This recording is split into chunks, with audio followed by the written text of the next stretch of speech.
How are you, Mr. Whetro? I've been working on my karate moves. I'm fantastic, Fred. Tariffs on, tariffs off. Tariffs on, tariffs off. Where are we at today? Some of the tariffs are off today on electronics, on computers, on chips and things like that. Yeah, smartphones and things like that. Now, I'm sure it doesn't have anything to do with the fact that Tim Cook donated $1 million to the inauguration party. Probably got nothing at all to do with that. It's not so much. It's their talk of bringing all the money. All these companies going, hey, we're going to build here. We're going to build in the United States. We know it takes 2 to 3 years to build stuff, but it has to start somewhere. Yeah. And I think it's just putting the pressure on them to say, hey, you got to build it here. You can't just take it over to China and build it for little, cents on the dollar. Sure. And I think that's part of the pressure. And I'm not trying to we have to do something different. But yes, he is up on the smartphones, computers, electronics. He's also talking to the auto industry and going, okay, we might ease up on some of that too on the auto industry. General Motors went up 3.5%. Ford Motors rallied 4.1. What a difference a day makes. I went over and highlighted what's really working under the table with inflation. Okay. The gas prices are coming down a little bit, and that's really the start. Hopefully this all continues. But the Dow yesterday was up 312 points, 0.78%. S&P 500 up 42 points, which is 0.79%. And the NASDAQ up 107, which is 0.64%. Right. It's good to see the movement to the green.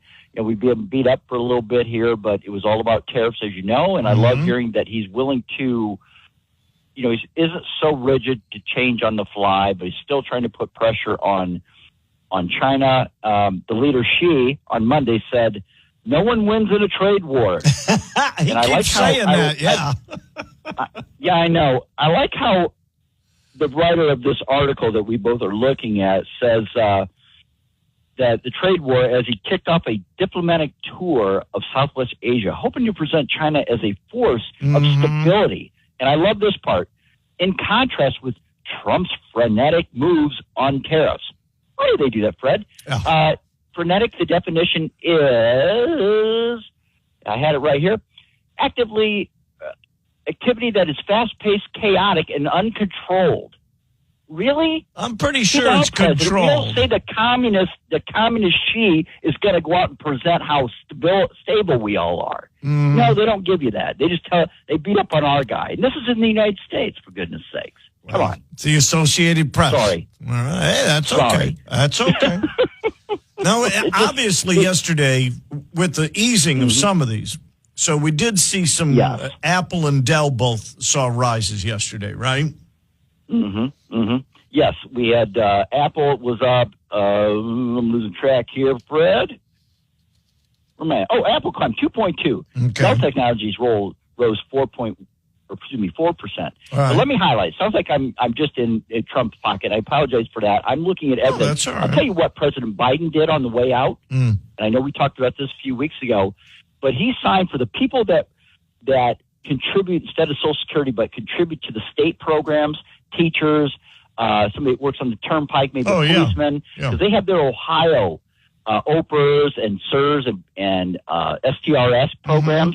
They finally did away with the windfall, which, amen. They deserved it. If you contribute to Social Security and you get your quarters in, you deserve that money too. Yeah, absolutely. And they finally did away with reducing one if you're getting the state program. Okay. And he signed that. I'm all in favor. That was a great move President Biden did on the way out. Fantastic. Excellent. Well, and that probably made them happy too, because I know a lot of the ex-teachers who are in that program, and it's been run pretty poorly over the years and very secretively. There's been complaints about that in the last 4 or 5 years that have left a lot of people questioning what was going on there. With all this other stuff going on, how are we looking when it comes to like the bond market and the yields that people are expecting from the bond market? Well, we were worried last week because bond interest rates were popping up a little bit, but they've started to ease back. We were at on the 10-year, we were at 4.44 yesterday. We're sitting at 4.38 this morning. The 2-year sitting at 3.86. Right. So I like those interest rates easing down a little bit. Ohio's gas price right now is at $2.94, down 3 cents from yesterday. National average down a penny to $3.17. Okay. Diesel, though, is up a penny. I wish that thing would come down. It's at $3.58. Yeah, I saw gas for $2.73 actually this morning on the way in, right after you cross the high level bridge on the east side. That first little gas station that you get to had it for $2.73. So has the Fed reacted to any of this yet, or can we expect to hear from them sometime this week? Maybe if the economy slows down. They didn't raise last time they met. There's talk of maybe a cut, but let's see where the economy really gets to. There's still talk about, hey, we're possibly heading to inflation, or into a recession. When you see those article headings, please open it up and read the whole thing where they talk about, well, this is a cyclical thing, and if we don't cut back on our deficit, which, I think every president's trying to cut back, we need Congress to come in and say, hey, we're going to cut some of our spending. That would help tremendously. It's not just these tariffs. There's a lot of under the hood things going on that we need to cut, as we know. Yeah, and Congress is responsible for all of this when you get right down to it over the last 50 years for not spending within our budget, for allowing the debt ceiling to climb and continuing to operate with continuing resolutions constantly. So any reports or anything we should keep an eye out for today? We have the Empire State Manufacturing Survey coming out this morning at 8:30. Okay. Looking at that, and tomorrow we have retail sales, U.S. retail sales, and production on industry. All right, we'll keep an eye on both of those. And tomorrow is a Whetro Wednesday with Tim. Now, if you want to get a hold of him before Whetro Wednesday, 419-824-3300. Tim W. at WhetroAdvisors.com. Their Facebook page. Sign up for the weekly newsletter. Advisory services are offered through Capital Investment Advisory Services, LLC. Securities are offered through Capital Investment Group, a member of FINRA SIPC. 47, the